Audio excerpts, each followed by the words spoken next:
be fully who you are and don't hold back. Take risks, invite yourself to do the things you love to do, and don't let fear stand in your way. Do I not actually trust this situation or this other person? And is that why then I am bringing forward this sense of controlling? And when you have that feeling, when you have something really calls to you, don't ask questions and don't second guess. We are disconnected from nature, and we can have that care and love of ourselves by what we choose to consume. Here I am, this old lady, by classical definitions, I was more attractive then, but the feeling that I get when I look in the mirror now is appreciation. Yeah, I always thought I was very patient until I had children, and wow, no.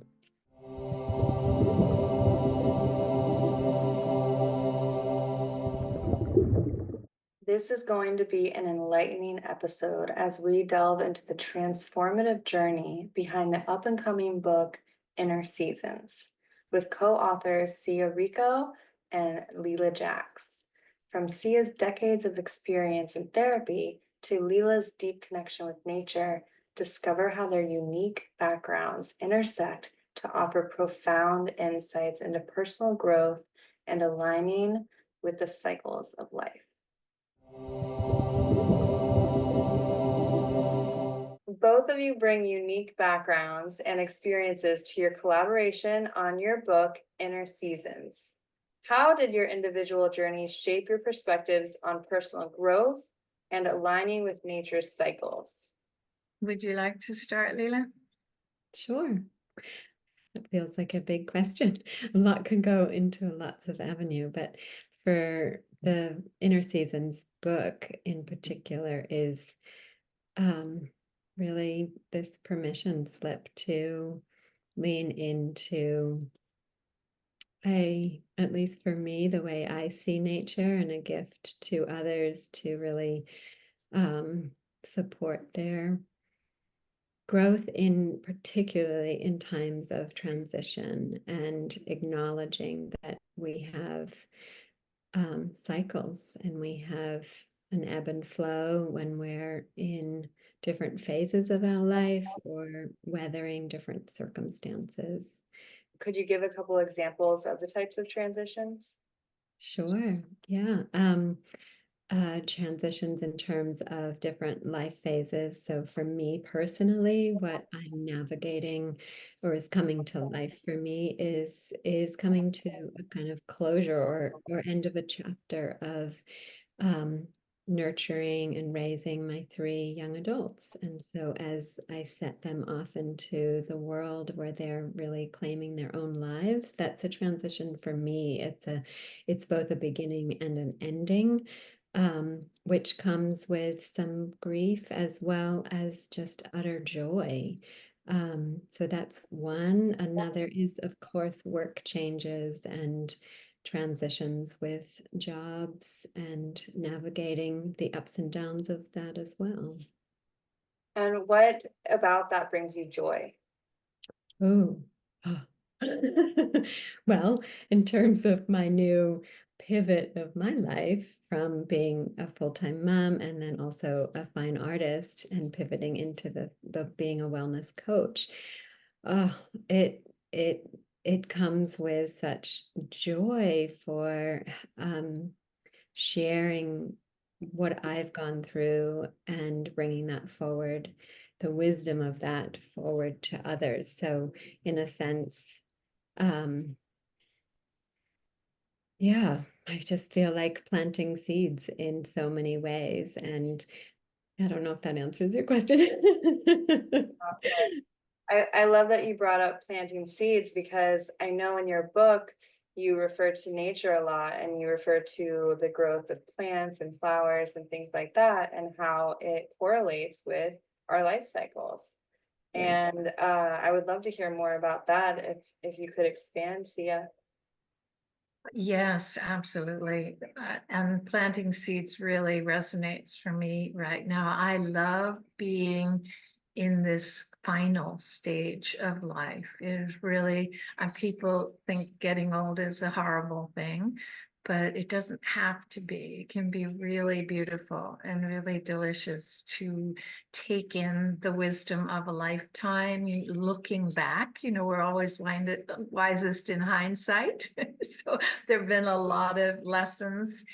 And the beauty of this is that I think, Leela, you were talking about the milkweed pod, that maybe my body is maybe drying up or shrinking or shriveling, but inside the pod is these wonderful seeds, and they're just going to take flight and go out into the world. And that gives me joy. That gives me so much joy to be able to use all the learnings I've had in a long, rich lifetime and share them with others. Really tremendous happiness in that. And so exciting to be able to offer it. So hello to everyone out there. May you enjoy, and may you find joy and aliveness in your life. It's really what it's all about. Just seize the moment, grab that, whatever phase of life you're in at this moment, seize that moment and grab it and be fully who you are. And don't hold back, take risks, invite yourself to do the things you love to do, and don't let fear stand in your way. That's a message that I feel like shouting out to the world today. I've seen too many people kind of cowering back saying, oh, I can't do that because this, or the next thing. But what the hell, do it if it's you, if it's your calling. That's exactly what I was going to ask you. Since you've gotten to experience all the seasons, or you're in the last one, what would be your biggest, your biggest lesson, the biggest learning that you have had that you could share with everyone listening? Well, that's pretty much it. And that comes from being rooted in the loving yourself place. That has to come first, that self-love and self-respect. I did not always have that by any wild stretch of the imagination. I grew up very shy, very timid. I would try to fit in. I would be a people pleaser, try to fit into any environment. And that shift of that fearful place of trying to fit in to being in myself. So Leila's heard me say this a lot, but it's the difference between living life from the outside in, which means we're constantly looking out there to see, how are people looking at me? What are they thinking? What should I do? What do I need to change? Forget all that and live life from the inside out, which means, how do you see the world? What does the world look like through your eyes? And if you drop judgment of other people, you're going to have less judgment of yourself, and vice versa. So the two go hand in hand. So to really seize on who you are, because who you are is whole and perfect exactly as it is. It doesn't matter how many mistakes we made. Mistakes is how we learn, right? So that's that risk taking. That's that living fully. Just whatever it is, don't hold back. Even if you're making mistakes. I mean, mistakes are not horrible things. They're how we learn, how we grow. And don't regret anything. No, do not. There's nothing to regret. There's nothing to say, if only, or I should. Get rid of all the shoulds, get rid of all the can'ts, and live fully. That's really what I want to say. There's always time to live fully, and just do it. Do it. So do it, don't think. Some people think and then do, but you say do it and then think. Yeah, I'm a person that likes to jump in with both feet, whatever. And when you're called to something, right? You've got that inner feeling. You can say, yes, this is a calling. And when you have that feeling, when you have something really calls to you, don't ask questions and don't second guess. One of my mottos in life has been no doubt, living without doubt, living without doubt and fear, not second guessing. When you make a choice, I see so many people suffering from going back and forth. I think I want to do this. I've decided to do this. No, maybe I made the wrong decision. Should I make another decision? Don't do that. Just go.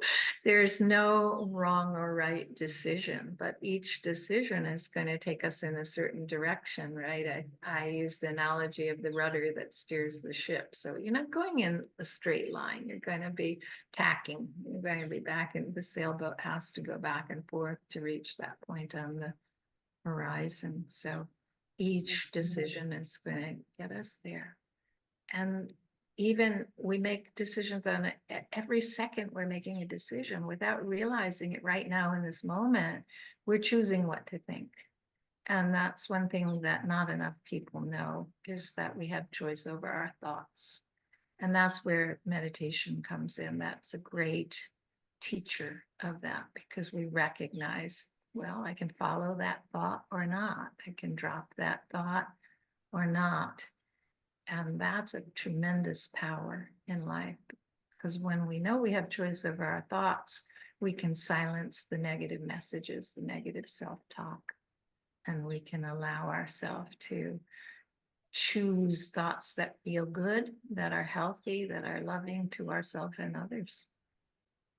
Oh my gosh, I could have definitely used that message 5-10 years ago. I am the most indecisive person I've ever met. Not anymore. I will not claim that anymore.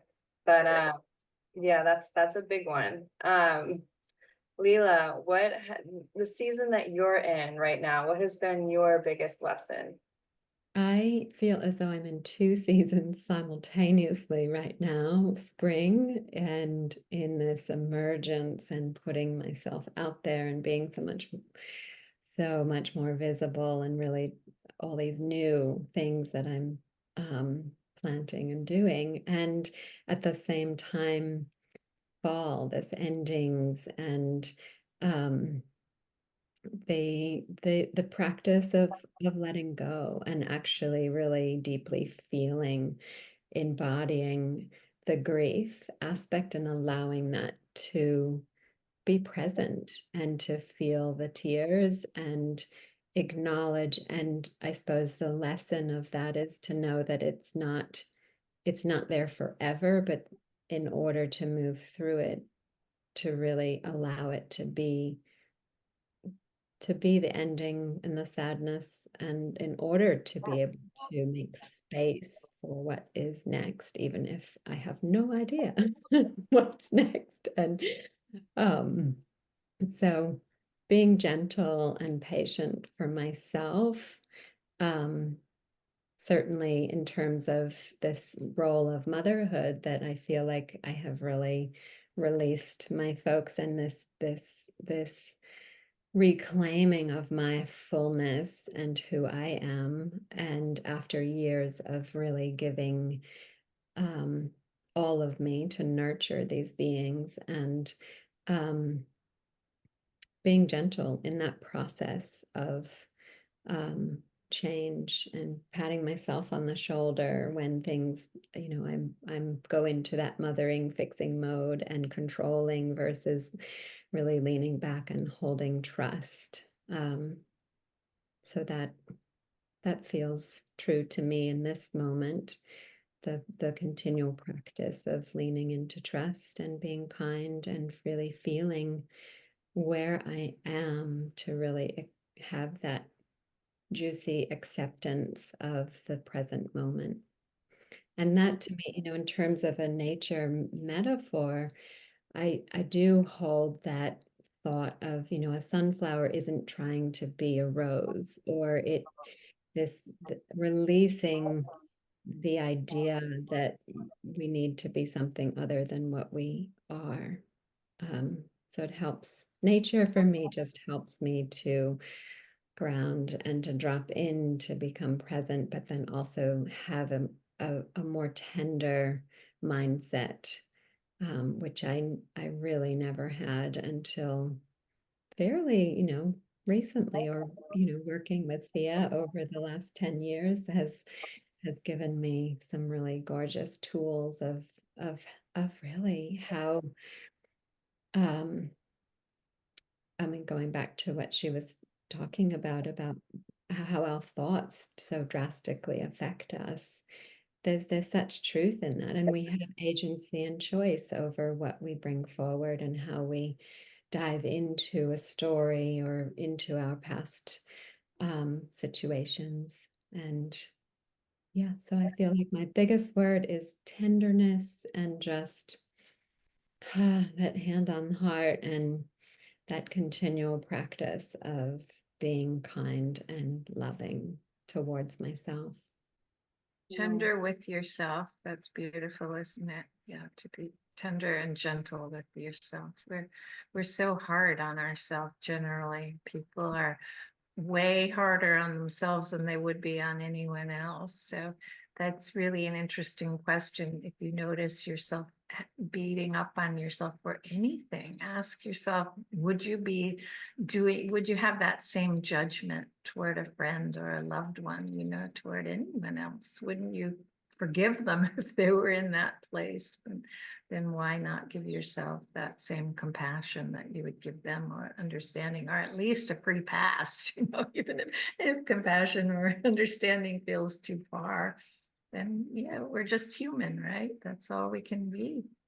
Oh, that's such great advice, because we are our own biggest critic. And so often when we're beating ourselves up, the question to ask yourself is, would you talk to your best friend like that? Would you talk to your mom? Would you talk to your daughter, whoever it may be? And no, like you can shut it down just by asking yourself that question. So thank you for bringing that point up, Sia.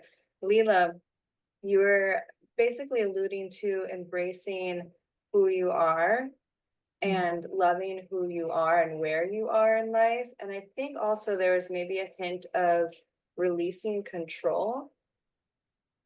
Yeah, because I could, between the decision making and the releasing of the control, we're hitting the nail on the head, at least for me right now. I'm hoping the listeners can relate as well. Sure. Yeah, the control is an illusion. We have this idea that we can control things, and that's part of human nature. We feel safer when we have a sense of control. Really, we're confusing control with choice. We do, as human beings, have a need for choice. We don't have a need for control. We're not psychologically healthy if we can't make choices. The book called Man's Search for Meaning by Viktor Frankl, that he wrote from having been in a concentration camp, and his idea that when it came right down to it, the people that survived were the people that were able to find some glimmer of choice. And again, choice over thoughts is fundamental. They had their choice over their attitude. They couldn't choose what was happening, but they had their choice over their attitude toward it. We do have an actual human need for that, but control, no, that's an illusion. We don't have it. We just like to think we do. Perspective. And in my experience, at least with my children and myself, when I notice that I am stepping into that controlling, if I take a minute to really pause, and the truth of the situation is I have a lack of trust, and that sometimes is actually quite hard to swallow. Do I not actually trust this situation or this other person? And is that why then I am bringing forward this sense of controlling to some degree? For me, that has been a continual noticing and practice, because the root is, well, like Sia had mentioned, this sense of needing to feel safe. And so when we don't have trust, we control to create that false sense of safety. And it doesn't necessarily serve anybody in the situation, because it's creating an efforting versus a more respectful approach to any given situation.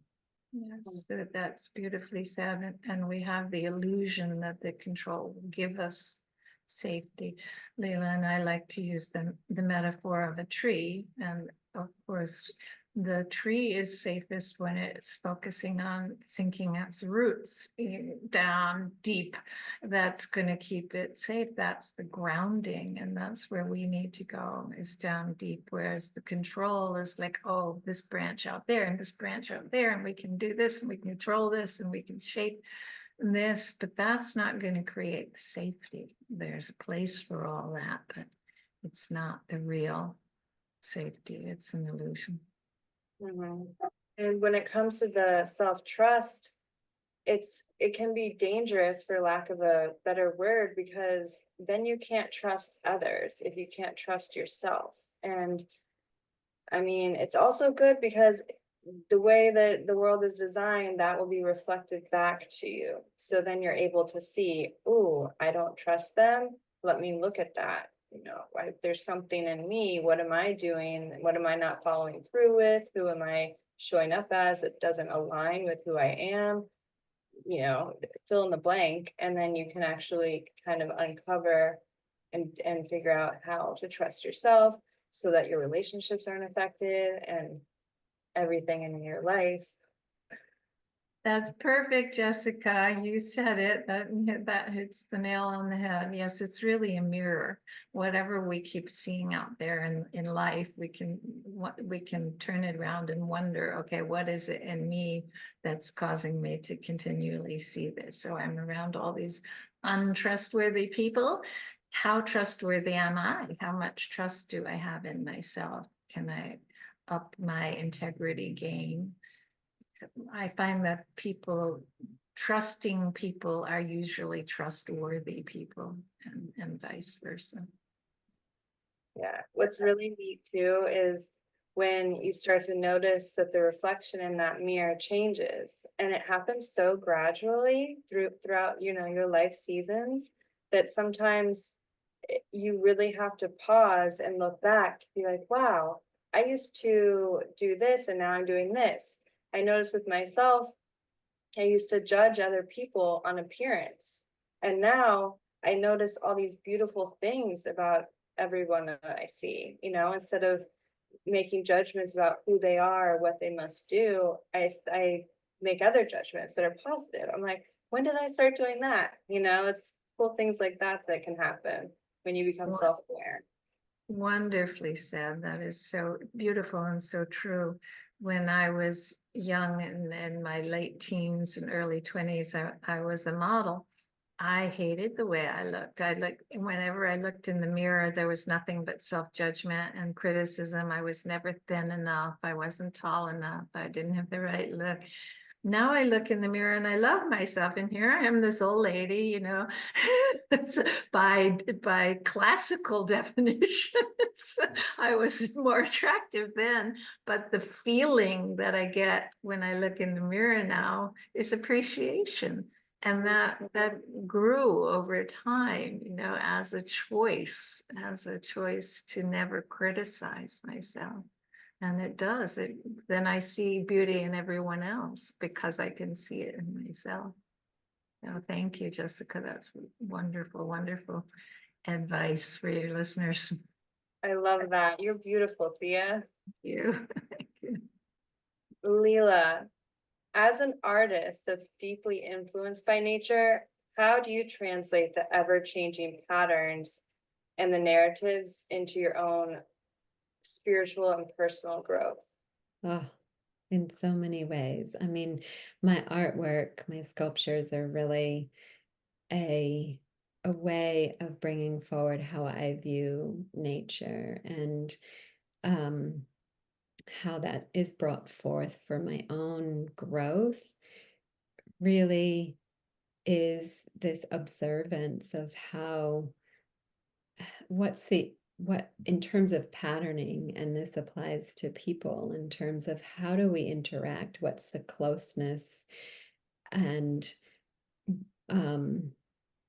what's the energy exchange between forms. And that really is what bioenergetics is this energy exchange between living systems. And that I just adore nature's gifts that it provides for us. I mean, we are nature, and we can, for instance, go outside and stand on the earth and we can feel that grounding, and it's actually affecting our cells on a deep level, as well as the senses and the fragrances that come out of nature that can support us on a cellular level. So I suppose my artwork and all I'm bringing forth now have this golden thread that everything has connection, and everything that we are relating to can either help support us or kind of have this contraction. And it is in that choice of how we want to gift ourselves those moments of time, whether it's with a person or whether it's within nature, to support our bodies and support our growth and our well-being, both physically and emotionally. Yeah. A major inspiration for us in writing Inner Seasons is really looking at the tremendous increase in anxiety, depression, ADD, PTSD, all of these things that are really a direct result of lack of contact with nature and too much time on screens largely. There are other factors as well, but those are very primary factors. And so Lela talking about, walking barefoot on the earth. Well, not everyone has a chance to do that. A lot of people are living in high rises in the city. However, anything you can do, get potted plants and put them on any windowsill you have, nurture them, learn how to nurture, stick your hands in the soil, anything that you can do to get you off of electronics, to breathe deeply, to meditate. And nature is like an instant meditation. It's hard to really be present in it without feeling that stillness. I'm sitting in a place right now, I'm surrounded by beautiful, windows are open and the birds are singing, and it does to just sit here and be completely still and just take it in. Such a gift. Yeah, I also love that envisioning myself as like a house plant, and that's actually really supported me in terms of, oh right, I do need to water myself and nurture myself and have light. And I mean, we know the difference between a plant that's in a closet that's never attended to versus one that is in the light and being nourished and spoken to kindly, and having nutrients and well fed. And we are very much the same as that. And so we are disconnected from nature, and we can have that care and love of ourselves by what we choose to consume, and what we choose to consume both visually and food. But all of that affects our vitality and our ability to have a regulated nervous system in a way. And it really is, I feel like nurture is a real theme in my life. And it's so true. You don't need to be living with acres of wildlife, that being connected to the natural rhythms and the mindset of loving oneself or nurturing oneself as if we were nature can be done anywhere. That word you use, consume, is so interesting because we do live in a consumer society, which we take that to mean, we're purchasing things all the time, which is part of it, but it's also that we have the mentality of consuming, even if it's, and not to knock any of the wonderful advice I'm sure many of your experts on health are giving, Jessica, about supplements and nutrition and all of those things, which are so important, but it's not all about what we take in. Sometimes it's about what we don't take in. So don't take in the toxic messages. Don't take in an inundation of electronics. Don't take in, keep the news to absolute bare minimum if you possibly can, because it's all bad news, and it colors our thoughts and it colors our energy system and our levels, and it starts resonating, as Leela's beautifully describing, the well-regulated nervous system. It's hard for a well-regulated nervous system to exist when we're constantly being barraged by messages, largely electronic messages. Yeah, it kind of has me concerned for the up and coming generation, the season where they're just starting, because I know just babies, if you're around a baby and they see the flash of a phone, it draws their attention like that. I'm just so interested to see how we're going to evolve with the world and technology the way that it is, because we have to be intentional about connecting to nature now. We have to basically schedule in time to go outside and to walk and to, go in the ocean or put our feet on the ground, because we never do it naturally now. Yes. Leela and I are certainly concerned for the younger generation, and we don't know if they will read our book, but we think of them so deeply in our hearts as we write it, in the hope that some of this message gets through. Really, really important. And Leela's brought up her beautiful young adults now who are they all love nature. None of them are addicted to screens, because she just did such a great job of bringing them up. And my two boys also, they're both nature buffs, so there is hope. Mine are, of course, fully adult, but there is hope. I would love to hear how you navigated that, Leela, with your younger ones.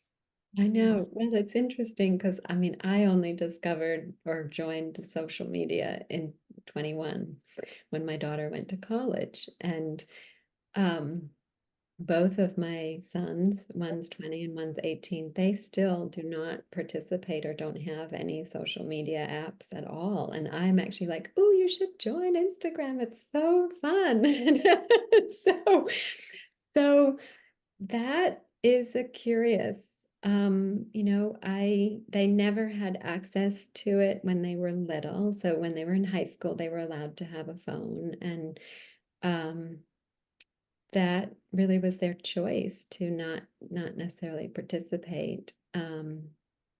And I think we just live a lifestyle where we really cherish connection with the family unit, and of course, like my childlike joy and wonder, and showing them all the things pretty much every day, like, oh my God, there's a butterfly, or there's something blooming, or the snowflakes, come and see. So I am very much in awe of nature, and I do not shy away from dragging them outside all the time. So I think I think that, and really truthful conversations about comparison, and how our energy shifts when we are consuming things. Like, how does your body feel? I like to speak a lot about energy, and even when they were little, in terms of cleaning their room,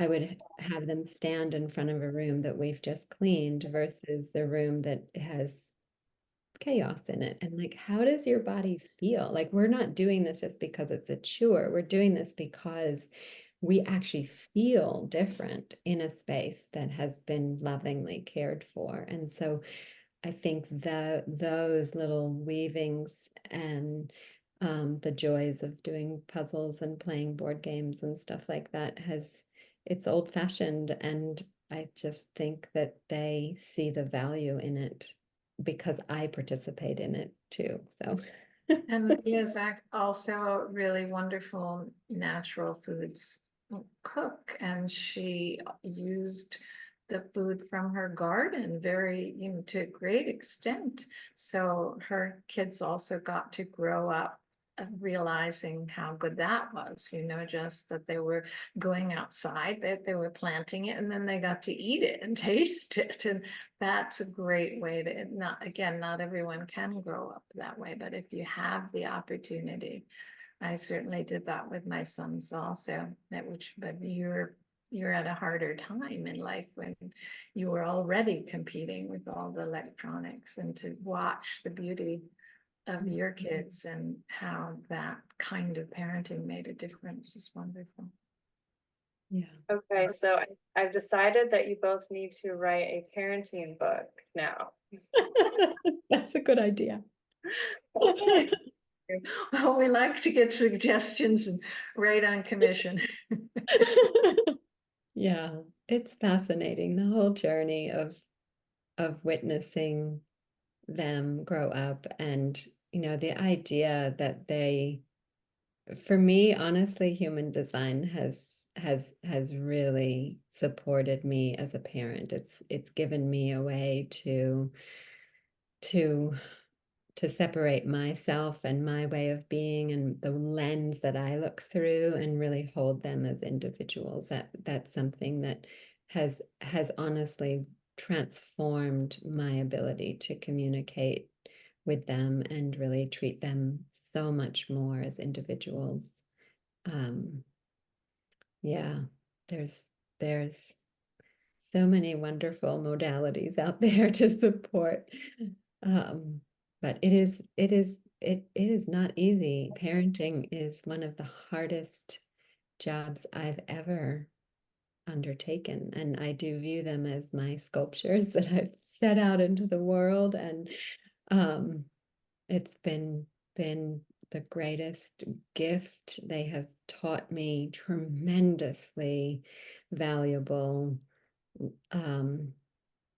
lessons and growth. I think that's true irregardless of whether you have children or not. The people that are in with you, around you, they bring forward, they show you where your work lies in terms of I always thought I was very patient until I had children, and wow, no, actually there's more patience that you can cultivate. We're always cultivating and evolving, and that's really the key, I think. And just being humble, I think that has been, and releasing the control for me has been the biggest parenting shift for me, and has really supported me to own up to that. I have no idea what I'm doing. They didn't come with the book, a guidebook, and we're in this together, and we're a unit, and nobody is perfect. We are human, and we're here to support each other and grow and evolve together. We're put together for a reason. You're such a wonderful parent, and that really is a huge part of it, since you're kind of leading us down the path, Jessica, of talking about parenting, that the whole idea of being vulnerable is hugely, being a role model for your kids is hugely important. Let them see your feelings. And so many of my clients, I'm a psychotherapist in case that wasn't clear, but so many of my clients say, oh, I can't let my child see, I have to go hide because I feel like yelling, or I feel like crying, or I'm scared. No, don't go hide. Share it. Show them that this is normal, that this is human, so they won't hide when they're having those feelings. Allow them to see. And when you make mistakes, own the mistake and apologize for it. And that teaches them also. We make mistakes and we can recover quickly and we can own and apologize.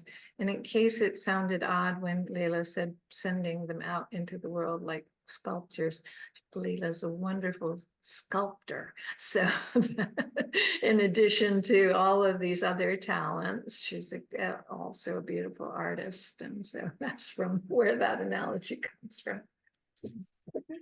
Okay, I'm gonna need this book within the next 2 years because that's when I plan to start my motherhood chapter.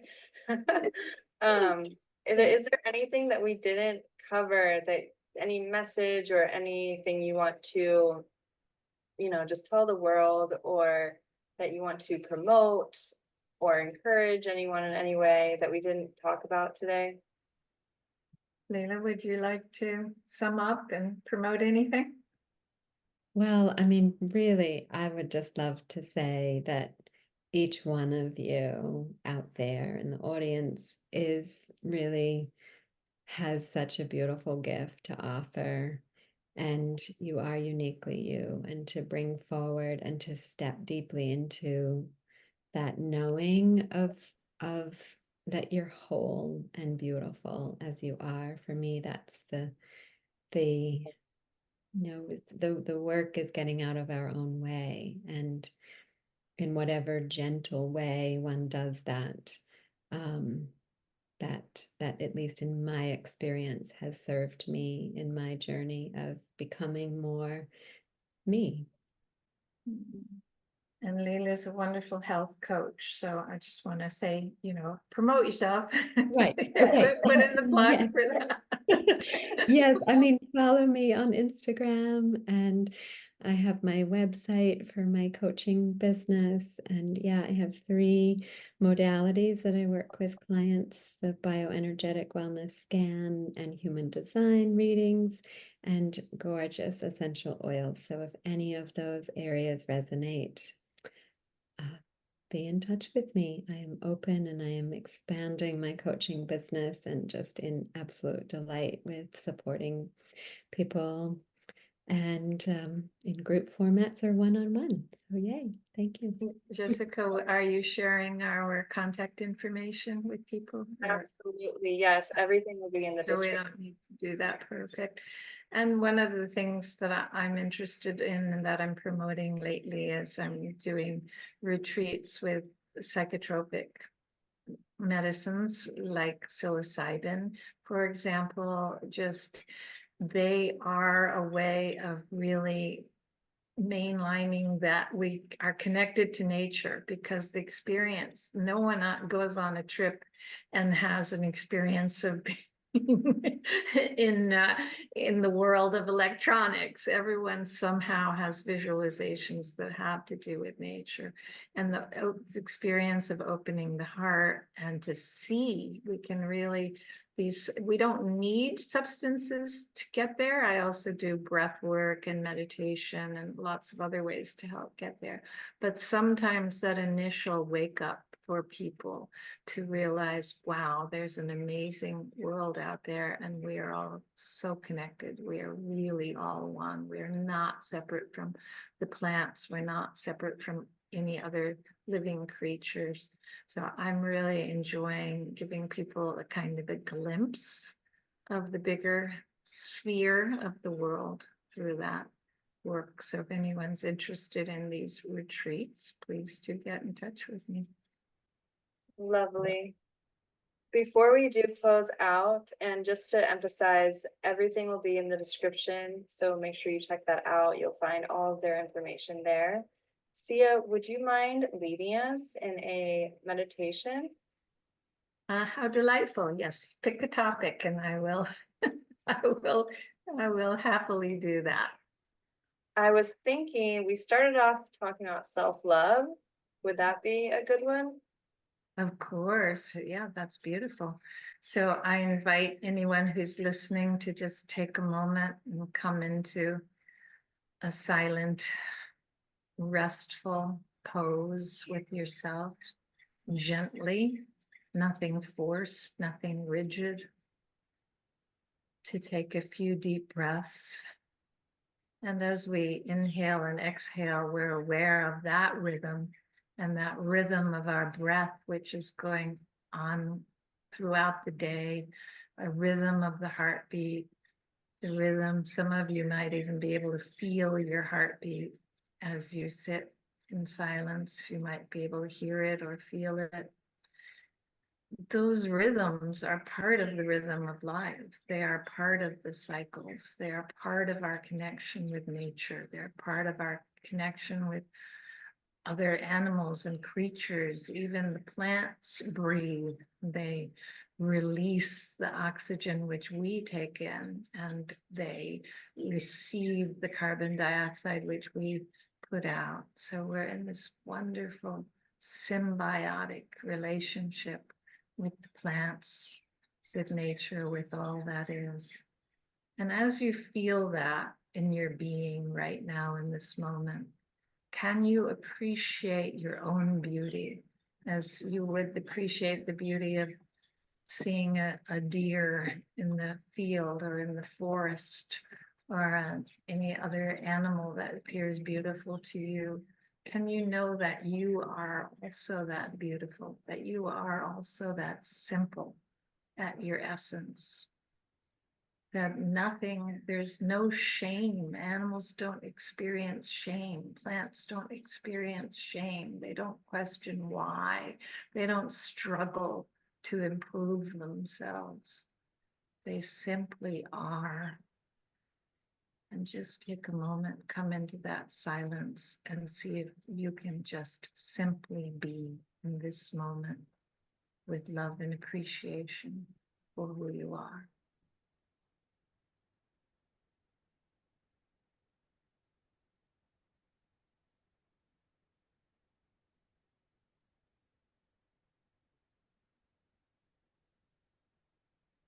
And with your in-breath, take in more of all that you want. With your in-breath, breathe in love, breathe in nature, breathe in peace, breathe in compassion. And with your exhale, release anything that stands in your way between you and taking in more of what you want. Breathe in joy, release. And then we can also breathe it in and send it out to the universe, send it out to all the beings who are in need. So as you fill yourself up with your own energy of wholeness, peace, love, joy, you can also imagine that you are sending that out to heal this entire planet. Start small, start with your home, your house, your family. Let it fill your town, let it fill your state, your country, the world. No barriers, no borders. Only love, peace, and connection.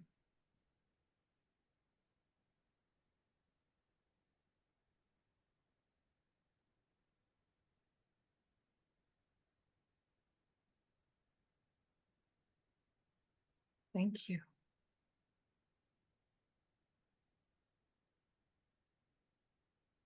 And thank you for doing this, Jessica. And I'm excited to be motivated to write a book on parenting for you for 2 years from now. So, and how good that you're doing this wonderful work in the world and putting out good messages. And may that continue. May you touch many hearts.